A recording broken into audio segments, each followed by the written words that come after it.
সাবিত্রী দেবীর দুই বৌমা সোনালী এবং তাপসী সবেমাত্র বিয়ে করে শ্বশুর বাড়িতে আসে। আর তাদের যখন গৃহপ্রবেশের অনুষ্ঠান পালন করা হয়ে যায় তখন দুই বৌমা ফ্রেশ হওয়ার জন্য বাথরুমে যায়। আর বড় বৌমা যখন বাথরুমে ঢোকে তখন ছোট বৌমা বাইরে ঘোরাঘুরি করে। দিদি, আর কতক্ষণ লাগবে তোমার? আমি কখন থেকে ভারী লেহেঙ্গা পরে দাঁড়িয়ে আছি, আর এবার আমাকে ফ্রেশ হতে হবে। তুমি তাড়াতাড়ি বাথরুম থেকে বাইরে বেরিয়ে এসো। বাথরুমে এতক্ষণ সময় নিলে হয় বলো? হ্যাঁ তাপসী, হয়ে গেছে, আমি এখনই আসছি। আসলে আমার লেহেঙ্গার দড়িতে একটু গিট পড়ে গিয়েছিল, তাই সেটা খুলতে সময় লাগলো। দাঁড়া, এখনই আসছি। এই বলে সোনালী বাথরুম থেকে বাইরে বেরিয়ে আসলে তাপসী তাড়াতাড়ি বাথরুমে ঢুকে পড়ে। কিন্তু বাথরুমে ঢোকার পর তার ভীষণ পরিমাণে গা গুলিয়ে আসে, কারণ বাথরুমটা অস্বাভাবিক পরিমাণে ছোট। আর এত ছোট বাথরুমে বড়লোক তাপসী ভালো করে দাঁড়াতে পর্যন্ত পারে না। তার উপর সেই বাথরুমে শাওয়ার নেই, আর না আছে বাথটব, আর ব্যবহার করার জন্য ওয়েস্টার্ন টয়লেট পর্যন্ত নেই। শুধুমাত্র সেখানে একটা কল, একটা বালতি এবং একটা মগ রাখা থাকে। আর যা দেখে তাপসী ভীষণই রেগে যায়, তাই তখনই সে বাথরুমের বাইরে বেরিয়ে আসে। কি ব্যাপার তাপসী, এতক্ষণ ধরে তুমি আমাকে তাড়া দিচ্ছিলে, কিন্তু এখন লেহেঙ্গা না ছেড়ে ফ্রেশ না হয়ে তুমি বাথরুম থেকে বাইরে বেরিয়ে আসলে? ও মাই গড দিদি, এটা বাথরুম নাকি কোনো গরিবের বাজে বিচ্ছিরির নর্দমার মতো শৌচালয়? আমি ঠিক বুঝতে পারছি না। আর তুমি এই বাথরুমে ফ্রেশ হলে কি করে? ইস, আমার দাঁড়াতেই তো গা ঘিন ঘিন করে আসলো। আমি এত ছোট বাথরুমে ঢুকতে পারবো না, আমার বড় বাথরুম দরকার। আমার তো এই বাথরুমে কোনো অসুবিধা হয়নি। আমার ফ্রেশ হওয়ার জন্য জল আর সাবান দরকার ছিল, আর দুটোই বাথরুমে ছিল, তাই আমার কোনো সমস্যা হয়নি। তোমার সমস্যা হবে কি করে? কারণ তুমি তো গরিব ঘরের মেয়ে, তোমার বরাবরই ছোট বাথরুমে স্নান করার অভ্যাস। কিন্তু আমার বাপের বাড়িতে বাথরুমগুলো অনেক বড় বড় ছিল, ওরকম বাথরুমে তুমি শুয়ে ঘুমিয়ে পড়তে পারবে। আর বাথরুম একেবারে শ্বেত পাথরের তৈরি, সুতরাং এই ছোট বাথরুম আমার জন্য নয়। তুমি এরকম ছোট বাথরুম ব্যবহার করো। এই বলে তাপসী রেগে ঘরে চলে যায়। আর সে তার স্বামীর কাছে গিয়ে ছোট বাথরুম নিয়ে ভীষণ পরিমাণে নালিশ করতে শুরু করে। আর যা শুনে নীলেশের খুবই খারাপ লাগে। বিয়ের সময় আমার মা তত্ত্বে কত সুন্দর সুন্দর টয়লেটের জিনিসপত্র দিয়েছে, দামি দামি শ্যাম্পু, সাবান, বড় তোয়ালে, আরো অনেক দামি দামি জিনিস। কিন্তু আমি এতগুলো জিনিস রাখবো কোথায়? আমি এই ছোট বাথরুমে এই জিনিসগুলো রাখবো না। তুমি আমার জন্য বড় বাথরুমের ব্যবস্থা করো। সে কি, আমি একদিনের মধ্যে কি করে তোমার জন্য বড় বাথরুমের ব্যবস্থা করব? আর সবেমাত্র তুমি বিয়ে করে শ্বশুর বাড়িতে এসেছো, সুতরাং একটু অ্যাডজাস্ট তোমাকে করতেই হবে। আমি কোন রকম ভাবে অ্যাডজাস্ট করতে পারবো না। আর ওই বাথরুম তোমার বাড়ির সবাই ব্যবহার করে, তাই ওটা এমনিতেই নোংরা। তাছাড়া তুমি যখন আমার মতো বড়লোক বাড়ির মেয়েকে বিয়ে করে নিয়ে এসেছো তখন তোমার এই কথাগুলো মনে ছিল না? তাপসী এই কথা বললে তার স্বামী চুপ করে থাকে। আর এই ঘটনা যখন তাপসীর শ্বশুর মশাই এবং শাশুড়ি মা জানতে পারে তখন তাদেরও খুব খারাপ লাগে, কারণ বড়লোক ছোট বৌমা বাপের বাড়ি থেকে অনেক দামি দামি জিনিসপত্র নিয়ে আসে, আর সেই জিনিসপত্র দিয়ে তাদের বাড়িটা একেবারে ভরিয়ে তোলা হয়। কিন্তু তারা ছোট বৌমাকে একটা বড় বাথরুমের ব্যবস্থা করে দিতে পারে না। নীলেশ, তুই বাড়িতে মিস্ত্রি ডেকে নিয়ে আয়। আমাদের রান্নাঘরটা অনেক বড়, সেই রান্নাঘরের অর্ধেকটা ভেঙে আমরা ছোট বৌমাকে আলাদা করে বাথরুম তৈরি করে দেব।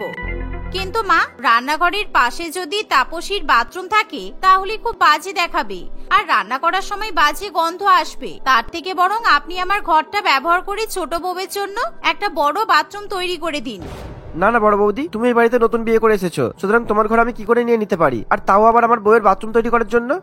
আরে না না, আমার কোনো অসুবিধা নেই। আমি আর তোমার দাদা চিলেকোঠার ঘরে থেকে যাব। কিন্তু তোমার বউয়ের জন্য বাথরুমটা খুব অপরিহার্য, কারণ ও যদি বাথরুম ব্যবহার করতে না পারে তাহলে ও শরীর খারাপ করবে। সোনালীর কথা শুনে তার শ্বশুর বাড়ির লোকেরা চুপ করে থাকে। আর অন্যদিকে তাপসী স্নান করতে পারছে না বলে কিংবা বাথরুম করতে পারছে না বলে সে তার বড়লোক বান্ধবী রিয়াকে ফোন করে। এই রিয়া, তোরা মুভেবল টয়লেট সাপ্লাই করিস তো? আমার শ্বশুর বাড়ির সামনে একটা বড় দেখে টয়লেট পাঠিয়ে দিত, আর ওই টয়লেটের মধ্যে যেন শাওয়ার, বাথটব আর এছাড়াও বড় লোকেদের মতো ফ্যাসিলিটি থাকে। তোর যা ভাড়া দরকার আমি তোকে তাই দেব। সে কি, কেন রে? এই তো সবেমাত্র বিয়ে করে শ্বশুর বাড়িতে গেছিস, আর ওখানে বাথরুম ব্যবহার করতে পারছিস না? না রে, এদের বাড়িতে একটাই বাথরুম, আর ওই বাথরুমটা ভীষণ ছোট, আর তার উপরেই বাড়ির গরিব বড় বৌমা ওই বাথরুমটা ব্যবহার করছে। সুতরাং ওরকম বাথরুমে ঢুকলে আমার শরীরে রোগ হবে, তাই আমি বাথরুমটা ব্যবহার করছি না। তুই আমাকে বড় মুভেবল বাথরুম পাঠিয়ে দে। এই বলে তাপসী ফোন রেখে দেয়। আর কিছুক্ষণের মধ্যেই ধনী ছোট বৌমার চলমান বাথরুম এসে তাদের বাড়ির সামনে উপস্থিত হয়। আর বাড়ির বাইরে এত সুন্দর চলমান বাথরুম দেখে তাপসী ভীষণই খুশি হয়, কিন্তু তার শ্বশুর বাড়ির লোকেরা এরকম চলমান বাথরুম আগে কখনো দেখেনি। এরকম আবার হয় নাকি চলমান বাথরুম? আমি তো কোনোদিনও এত সুন্দর আর এত বড় বাথরুম দেখিনি, তাও আবার এই বাথরুম চলতে ফিরতে পারি। বৌমা, তুমি তাহলে রোজ বাড়ির বাইরে এসে এত বড় বাথরুম ব্যবহার করবে? হ্যাঁ, ব্যবহার করব। আপনারা যতদিন আমার জন্য বাড়িতে বড় বাথরুম তৈরি না করছেন ততদিন আমি এই বড় চলমান বাথরুম ব্যবহার করব। আর বাথরুম ব্যবহার করা হয়ে গেলে আমি এই বাথরুমে তালা দিয়ে রাখবো। এই বলে তাপসী সেই বাথরুমে ঢুকে পড়ে। আর বাথরুমের ভিতরে ঢুকে সে ভীষণই খুশি হয়, কারণ বাথরুমে আর্টিফিশিয়াল এসি লাগানো থাকে। তার সাথে সেই বাথরুমে খুব সুন্দর ফোয়ারা, বাথটব, দামি দামি শ্যাম্পু, সাবান ইত্যাদি থাকে। আর এত বড় বাথরুমে তাপসী খুব সুন্দর করে স্নান করে ফ্রেশ হয়ে বাইরে বেরিয়ে আসে। যাক বাবা, বাঁচা গেল, আমাকে আর ওই ছোট বাথরুমের মুখ দর্শন করতে হবে না। এভাবেই দেখতে দেখতে কয়েকদিন কাটে। আর প্রত্যেকদিন বড় বৌমা শ্বশুর বাড়ির ছোট বাথরুম ব্যবহার করে, আর অন্যদিকে ছোট বৌমা তার নিজস্ব বড় বাথরুম ব্যবহার করে খুব খুশি থাকে। কিন্তু একদিন হঠাৎ করে বড় বৌমা যখন বাথরুমে স্নান করতে ঢোকে তখন, এ কি, আমি একটু আগেই ট্যাঙ্কিতে জল ভরলাম, কিন্তু এখন কল থেকে জল পড়ছে না কেন? আমার মনে হয় এই কলটা বহুদিন পরিষ্কার করা হয়নি, তাই আয়রন পড়েছে। এখন আমি স্নান করার জল কোথা থেকে পাবো? এই কথা ভাবতে ভাবতে সোনালী তার ছোট জায়ের বড় বাথরুমের কাছে উপস্থিত হয়। আর এমন সময় তাপসী স্নান করে বাথরুম থেকে বাইরে বেরিয়ে আসে। সোনালী, আমাদের বাথরুমে কল থেকে জল পড়ছে না, তাই আমি কি তোমার বাথরুমে একটু স্নান করতে পারি? না হলে তুমি যদি তোমার বাথরুম থেকে 2 বালতি জল দিয়ে দাও তাহলে খুব সুবিধা হয়। আমি সেই জল নিয়ে আমাদের ছোট বাথরুমে গিয়ে স্নান করে নেব। কোনো মতেই সম্ভব নয়, আমি আমার বাথরুমে তোমাকে কিছুতেই অ্যালাউ করতে পারবো না, কারণ তুমি গায়ে কি সব সাবান শ্যাম্পু মাখো, তার কোনো ব্র্যান্ড নেই। আর তারপর তুমি যদি আমার বাথরুমে গিয়ে জিনিসপত্র ছুঁয়ে ফেলো তাহলে সবকিছু নোংরা হয়ে যাবে, আর এগুলো ভীষণ আনহাইজেনিক। আমি আমার বাথরুমে তোমাকে ঢুকতে দেব না। তুমি যাও, পুকুর থেকে জল তুলে নিয়ে এসে স্নান করে নাও। এই বলে তাপসী তার বড় বাথরুমে তালা দিয়ে ঘরে চলে যায়। কিন্তু অন্যদিকে সোনালীর ভীষণ খারাপ লাগে, তাই সে পুকুরে গিয়ে বালতি করে জল তুলে নিয়ে এসে তার বাথরুমে গিয়ে স্নান করে নেয়। এভাবেই দেখতে দেখতে কিছুদিন কাটে। আর একদিন নীলেশ বাড়িতে মিস্ত্রি ডেকে নিয়ে আসে। তাপসী, তোমাকে আর কষ্ট করে বাড়ির বাইরে ওই বড় বাথরুমে গিয়ে স্নান করতে হবে না, কারণ ওই দেখো আমি মিস্ত্রি নিয়ে এসেছি। আর আমার বড় দাদার বড় বৌদির ঘরটাকে বাথরুমে পরিণত করে দেবো। আর ওদের ঘরটা তো অনেক বড় আছে, সুতরাং ওটা যদি একটা বাথরুম হয়ে যায় তোমার কোনো অসুবিধা হবে না। এই শোনো, তোমার ক্ষমতা না জানা আছে, আর এরকম বড় বাথরুম করতে গেলে অনেক টাকা লাগবে, আর সেই টাকা নিশ্চয়ই তুমি আমার বাবার কাছ থেকে চাইবে। তাই তুমি আগে বড় বাথরুম তৈরি করে আমাকে দেখাও, তারপর বড় বড় কথা বলবে, যত সব।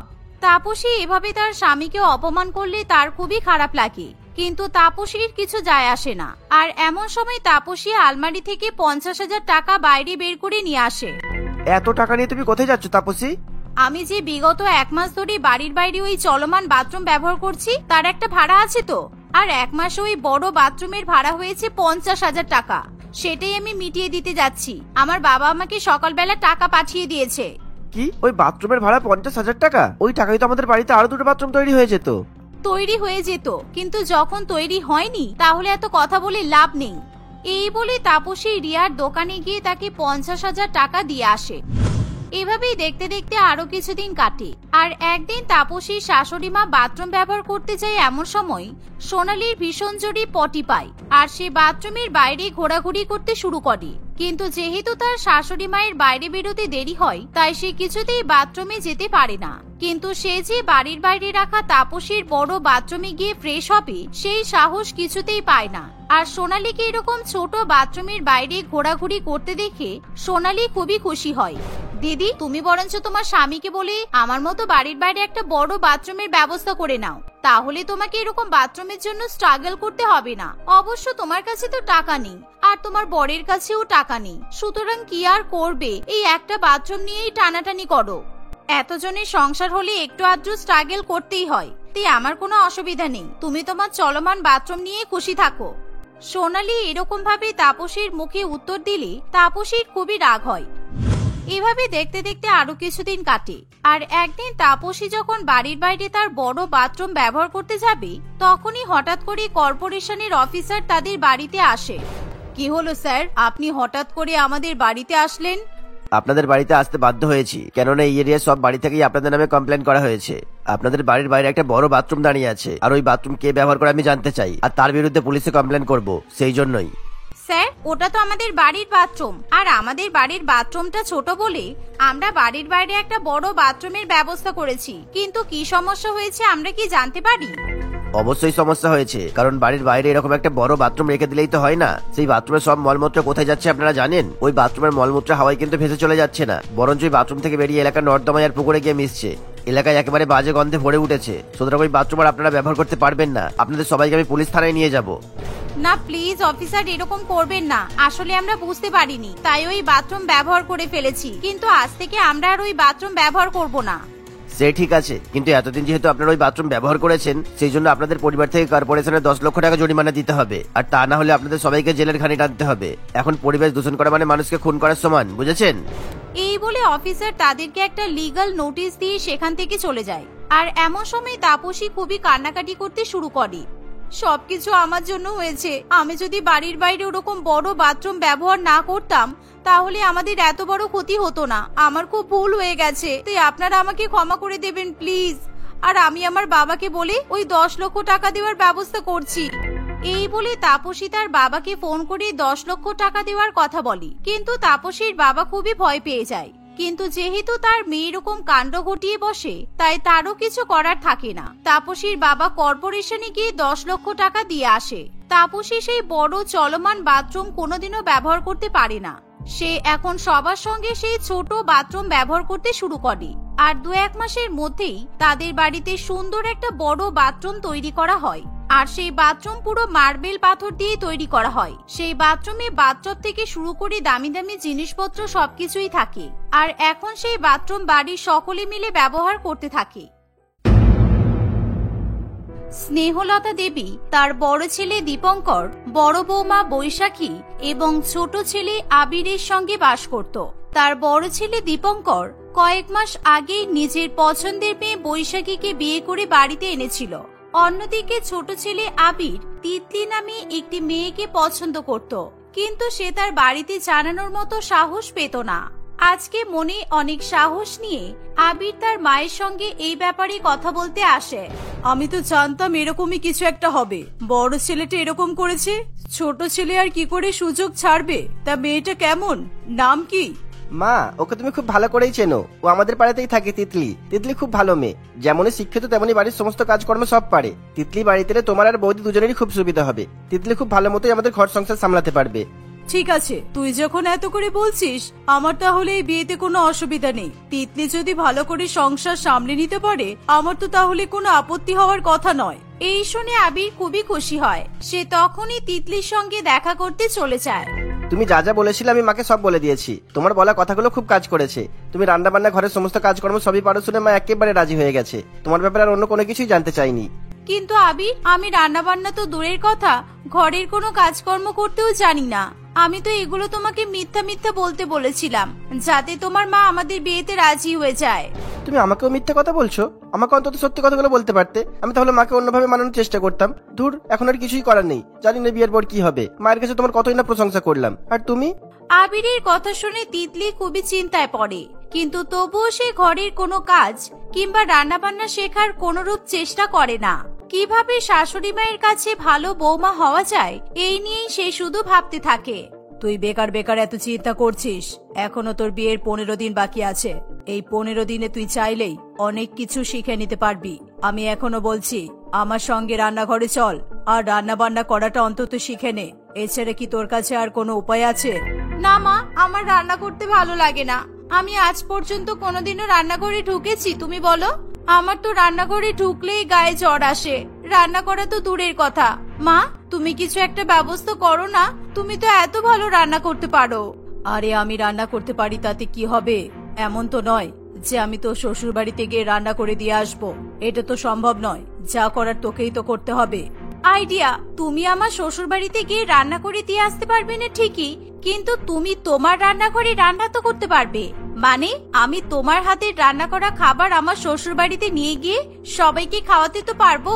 আমার মায়ের বাড়ি আর শ্বশুর বাড়ি এত কাছাকাছি, এটার কিছু তো একটা সুযোগ লাভ করতেই হবে। না তিতলি, এটা করা কিন্তু ঠিক হবে না। এরকম করে তুই কতদিন চালাবি? একদিন না একদিন সবাই তো জেনে যাবেই, তখন কি করবি তুই? তিতলি তার মায়ের কোনো কথাই শোনে না। তার মা তাকে প্রত্যেক দিনই বোঝাতে থাকে, কিন্তু তিতলি বিয়ের কেনাকাটা করতে করতেই সময় শেষ করে দেয়। দেখতে দেখতে তিতলি এবং আবিরের বিয়ে হয়ে যায়। বিয়ের পরের দিন সকালবেলা তিতলির বড় যা বৈশাখী তিতলির কাছে এসে বলে, শোনো তিতলি, মা আমাকে আর তোমাকে নিজেদের মধ্যে কাজের ভাগাভাগি করে নিতে বলেছে। আবির আমাদের সবাইকে বলেছিল তুমি নাকি খুব ভালো রান্না করতে পারো। বিয়ের আগে নাকি মায়ের বাড়িতে রান্নাঘর তুমিই সামলাতে, তাই শ্বশুর বাড়িতেও আমি তোমাকে রান্নাঘরের দায়িত্বটাই দিচ্ছি। তুমি শুধু রান্না বান্নাগুলো করবে আর বাকি সংসারের যত কাজকর্ম সব আমি সামলে নেব। এই শুনে তিতলি খুবই ভয় পেয়ে যায়। হ্যাঁ, আমাকে সব রান্না করতে হবে সবার জন্য? হ্যাঁ, কেন?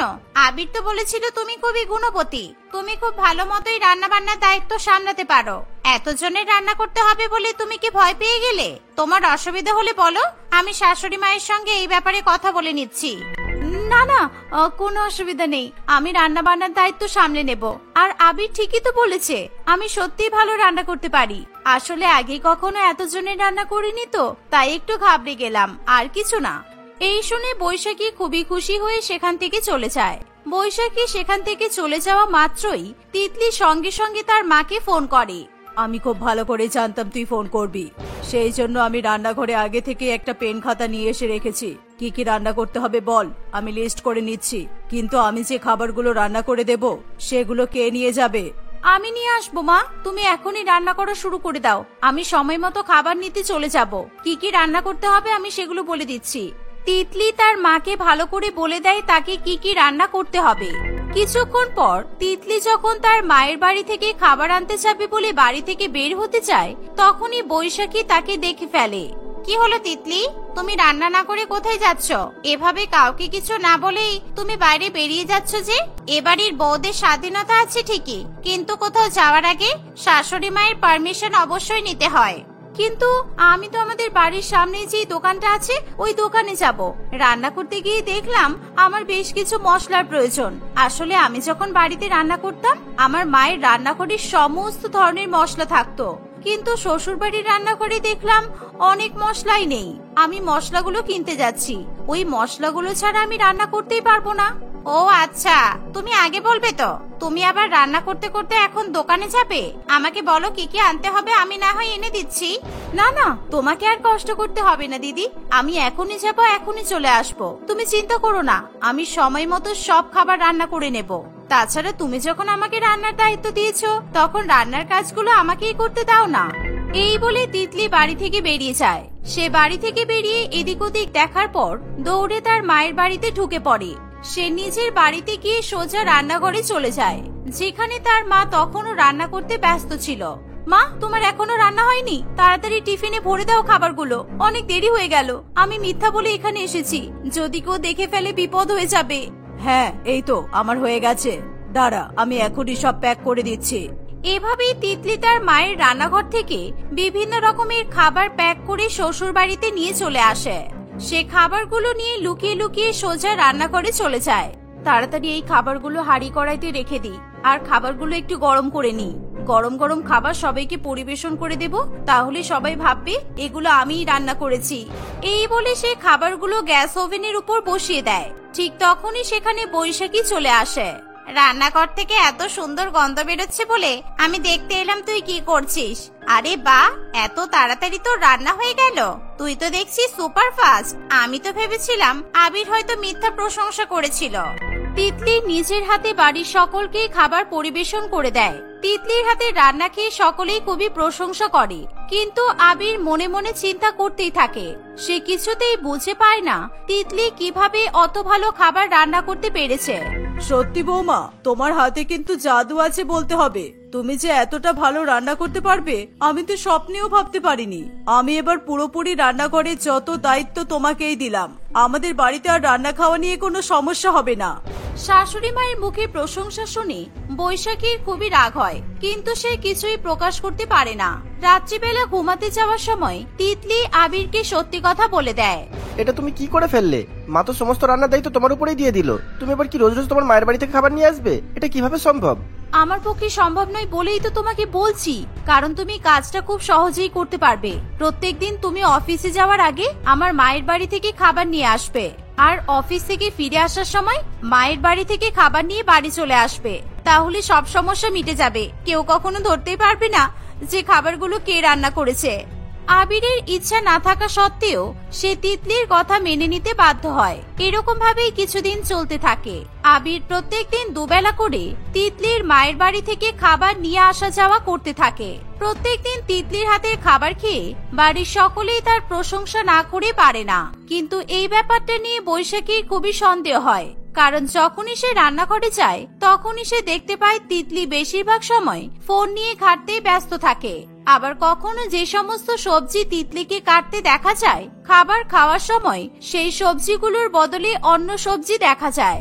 এমনই করতে করতে একদিন বৈশাখী আবিরকে তিতলির মায়ের বাড়ি থেকে খাবার নিয়ে আসতে দেখে ফেলে। ও, আমি এবার বুঝলাম, তিতলি তাহলে ওর মায়ের রান্না করা খাবার আমাদের সবাইকে খাওয়াচ্ছে। প্রত্যেকদিন রান্নাঘরে গিয়ে রান্না করার নাটক করছে। আমাকে কিছু একটা তো করতেই হবে এবার। তিতলিকে হাতে নাতে ধরার জন্য বৈশাখী একটা ফোন দিয়ে আটে। সে তিতলির কাছে গিয়ে বলে, তিতলি, তুই তো প্রত্যেকদিন রান্না করিস, যেই থেকেই বাড়িতে এসেছিস সব সময় রান্নাঘরেই থাকিস। আজকে তুই একটু রেস্ট কর। আমার আজকে ফ্রাইড রাইস আর চিলি চিকেন খাওয়ার ইচ্ছা করছে। আজকে আমি সবার জন্য রান্না করছি, তুই যা, তুই ঘরে যা। এই শুনে তিতলি খুবই খুশি হয়। সে ঘরে গিয়ে তার মাকে ফোন করে জানিয়ে দেয়, মা, আজকে তোমার ছুটি। আমার বড় যা আজকে রান্না করবে বলেছে। তোমাকে আজকে আর সারাদিন রান্নাঘরে দিন কাটাতে হবে না, তুমি রেস্ট করো। এই শুনে মধুরিমা দেবীও খুবই খুশি হয়। কিন্তু কিছুক্ষণ পরে রান্নাঘর থেকে বৈশাখীর চিৎকারের আওয়াজ শুনতে পাওয়া যায়। সবাই তাড়াতাড়ি করে রান্নাঘরে ছুটে আসে। আমার হাত পুড়ে গেছে, আমার হাত পুড়ে গেছে, ফ্রাইড রাইসটা করতে গিয়ে আমার হাতটা পুড়ে গেছে, সবাই দেখো। তোমাকে কে বলেছিল রান্নাঘরে ঢুকতে? আমি তো রান্নার দায়িত্ব ছোট বৌমাকে দিয়েছিলাম। তাহলে তোমার তো রান্নাঘরে থাকার কথাই নয়। চলো দেখি আমার সঙ্গে চলো, আমি তোমার হাতে একটু মলম লাগিয়ে দিচ্ছি। ছোট বৌমা, তুমি রান্নাটা করে নাও তো মা। কিন্তু আমি তো ফ্রাইড রাইস চিলি চিকেন রান্না করছিলাম, তিতলি কি করতে পারবে? পারবে মানে? ও সব রান্না করতে পারে। ও খুবই বুদ্ধিমতী একটি মেয়ে, ও সব সামলে নেবে। তুমি চলো আমার সঙ্গে। ঠিক আছে মা, তাহলে তো আমার কোনো অসুবিধা নেই। তিতলি, তুই তোর ফোনটা একবার দিবি? আসলে আমার ফোনের রিচার্জ শেষ হয়ে গেছে।